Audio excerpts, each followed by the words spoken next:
Alors, il y a quelque chose qui est très important pour que tout fonctionne, c'est les ports. Les ports doivent être ouverts.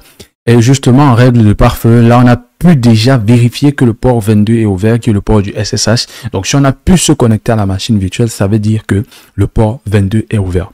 Le second port, c'est le port 80, qui est le port web par défaut HTTP. Donc, c'est le port de Nginx et il doit être aussi ouvert si on veut utiliser Nginx. Donc, la prochaine étape pour nous, c'est d'installer Nginx. Alors, pour le faire, on va tout simplement se connecter à la machine virtuelle. On avait déjà un accès à cela. Donc, la commande simple, vu qu'on est sur CentOS, c'est tout simplement de faire yum install Nginx. OK?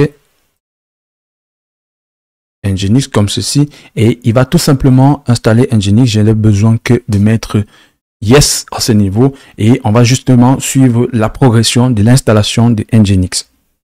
Alors, c'est installé. Donc là, on peut voir exactement si on fait yum, on fait systemctl, pardon.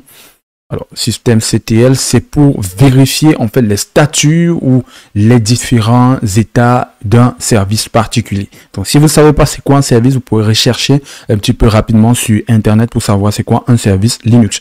Donc, systemctl, je vais regarder déjà le statut de Nginx. OK?